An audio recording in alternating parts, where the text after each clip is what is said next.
નમસ્કાર મિત્રો, Vidya Mandir study online ક્લાસમાં આપનું હાર્દિક સ્વાગત છે। આગળના વિડીયોમાં આપણે પ્રકરણ 7 એટલે કે પ્રક્રિયાનો અભ્યાસ કર્યો હતો, જેની અંદર આપણે કલમ 35 થી 39 સુધીનો અભ્યાસ કર્યો હતો। જેમાં કલમ 35 શું હતી તો કે માર્ગદર્શક સૂચનાઓ આપવાની સત્તા। હવે કોને આપશે સૂચના તો કે કેન્દ્ર સરકાર એ કોને આપશે? યોગ્ય સરકારને અથવા સ્થાનિક સત્તાતંત્રને। પછી કોણ આપશે? યોગ્ય સરકાર કોને આપશે? સ્થાનિક સત્તાતંત્રને। હવે સ્થાનિક સત્તાતંત્ર કોને આપશે? એસએમસી ને આપશે।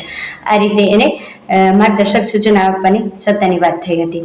ત્યારબાદ કલમ 36 તો એમાં હતી ફોજદારી કાર્યવાહી માટે પૂર્વ મંજૂરી। એમાં આપણે 3 કલમની વાત કરી હતી, કલમ નંબર 13, કલમ નંબર 18 અને કલમ નંબર 19 ની વાત કરી હતી। ત્યારબાદ કલમ નંબર 37 ની વાત હતી, તો કે શું હતું તો કે શુભ આશ્રયથી લીધેલા પગલા અંગે રક્ષણ। ત્યારબાદ કલમ નંબર 38 તો કે નિયમો બનાવવા માટે યોગ્ય સરકારની સત્તા, એને કે દરેક રાજ્ય પોતાની અનુકૂળતા પ્રમાણે નિયમો બનાવી શકશે। જેમ કે આપણો ગુજરાત રાજ્યમાં પણ આરટીઈ રૂલ્સ 2012 બહાર પાડ્યા હતા તે રીતે।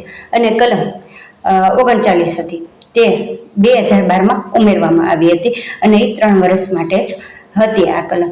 અને આજના આ વિડીયોની અંદર આપણે આગળ અભ્યાસ કરીએ તો અનુસૂચિ આપવામાં આવી હતી, અનુસૂચિ જોઈએ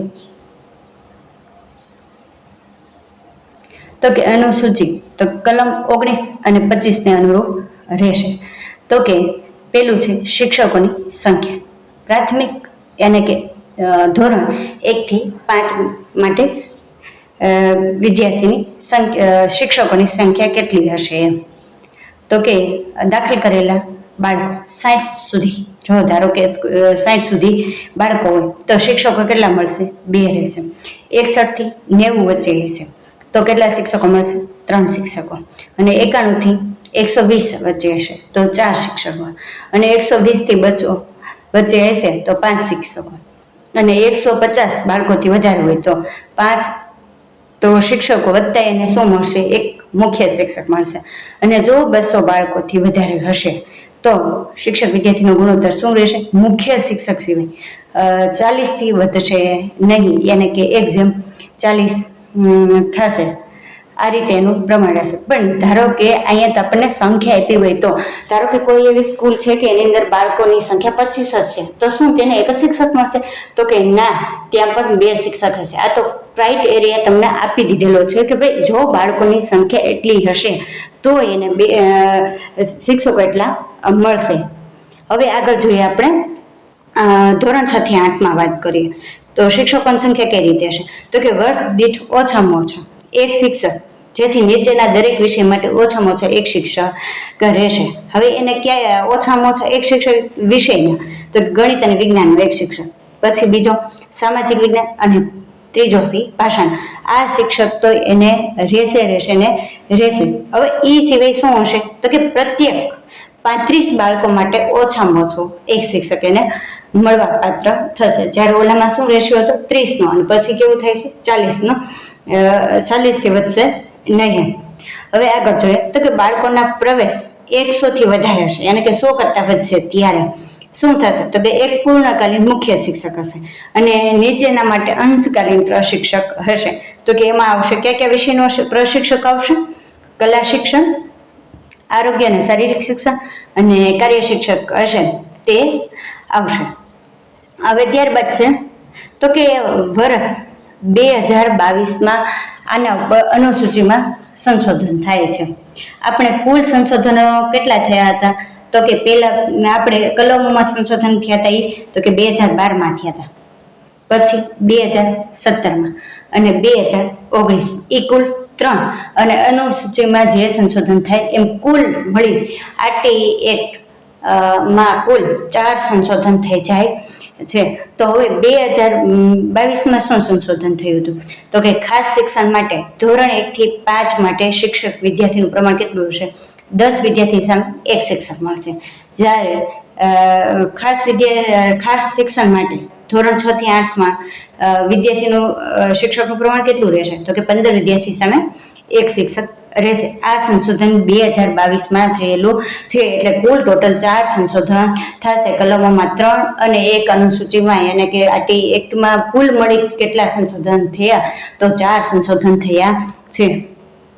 હવે ત્યારબાદ આપણે જોઈએ તો કે મકાનની વાત આપણે કલમ નંબર 19માં પણ કરી દીધી હતી, છતાં પણ આપણે અહીંયા જોઈ લઈએ તો કે નીચેનું બનેલું 12માસી મકાન હોવું જોઈએ. દરેક શિક્ષક માટે ઓછામાં ઓછો એક વર્ગખંડ અને કાર્યાલય સ્ટોર મુખ્ય શિક્ષકનો ખંડ. અવરોધ મુક્ત પ્રવેશ આપણે વાત કરી હતી એ પ્રમાણે કે શું હોવું જોઈએ કે મેન રોડ હાઈવે ઉપર આપણો ગેટ ખુલતો ન હોવો જોઈએ, રેમ્પની સુવિધા હોવી જોઈએ. પછી ત્રીજું છે છોકરો અને છોકરીઓ માટે અલગ અલગ ટોયલેટ. પછી બધા બાળકો માટે સલામતી અને પીવાને પૂરતા પાણીની સગવડ. ક્રીડાગણ, આની પણ મેં આપણે આગળના વિડીયોમાં ખૂબ જ સરસ રીતે વાત કરેલી છે.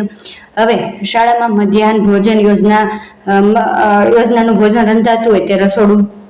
શાળાના મકાનના રક્ષણ માટે હદની દિવાલ અને વાડ માટે શાળાની વ્યવસ્થા. હવે ત્યારબાદ આવે છે તો કે શૈક્ષણિક વર્ષમાં કામકાજના ઓછામાં ઓછા દિવસ અને શિક્ષણના કલાકો. ખૂબ જ આઈએમપી છે, દરેક એક્ઝામમાં પૂછાતું હોય છે. તો કે ધોરણ 1 થી 5 માટે કાર્ય દિવસ શું છે? તો કે 200 દિવસો એમના કાર્ય રહેશે. અને કામના કલાકો તો કે 8 કલાકો છે એ કામના રહેશે. ત્યારબાદ ધોરણ 6 થી 8માં તો કે 220 દિવસો કાર્ય દિવસ રહેશે અને કામના કલાકો 1000 કલાક રહેશે. ત્યારબાદ આપણે જોઈએ શિક્ષકો માટે અઠવાડિયા દીઠ કામકાજના ઓછામાં ઓછા કલાકો, એને કે તૈયારીના કલાક સહિત શીખવાના 45 કલાક રહેશે. શિક્ષક પણ તૈયારી કરી આવશે એટલે ઓછામાં ઓછા કેટલા કલાક રહેશે? એના માટે 45 કલાક રહેશે. હવે શીખવાની ભણવાની સાધન સામગ્રી તો કે દરેક વર્ગને જરૂરી મુજબ પૂરી પાડવામાં આવશે. એની અધ્યયન ક્ષમતાને લાગુ પડતી એ પ્રમાણે સાધન સામગ્રી પૂરી પાડવામાં આવશે. ત્યારબાદ છે ગ્રંથાલય. આની પણ આપણે આગળ વાત કરી દીધી છે. તો કે દરેક શાળામાં ગ્રંથાલય રહેશે. તેમાં સમાચાર પત્રો, મેગેઝિન, તમામ વિષયો પરના પુસ્તકો તેમજ વાર્તાની ચોપડીઓ રહેશે. હવે ત્યારબાદ છે રમતની સામગ્રી, રમત અને ખેલકૂદની સાધન સામગ્રી. તો કે દરેક વર્ગને જરૂર મુજબ પૂરી પાડવામાં આવશે, પરંતુ દરેક બાળકને વય કક્ષા પ્રમાણે પણ પૂરી પાડવાની રહેશે. હવે આમ આપણે કુલ કેટલા પ્રકારની વાત કરીએ? 7 વાતોનો ઉલ્લેખ અનુસૂચિમાં કરવામાં આવ્યો હતો. અને મિત્રો આની અંદર આરટી એક્ટ આપણા સંપૂર્ણપણે પૂરો થાય છે. અને મિત્રો તમારે આરટી એક્ટની પીડીએફ બિલકુલ ફ્રીમાં આપણને ડિસ્ક્રિપ્શનમાં મળી રહેશે. અને જો તમે મિત્રો અમારી યુટ્યુબ ચેનલ પર નવા હો તો અમારી ચેનલને લાઈક કરો, સબસ્ક્રાઈબ કરો, જેથી કરીને તમને અવનવા વિડીયો મળતા રહેશે. અને આગળમાં આપણે પત્રકો એથી જે સુધીના જે પત્રકો આવે છે એ પત્રકોનો નવા વિડીયો સાથે આપણે મળીશું. અસ્તુ.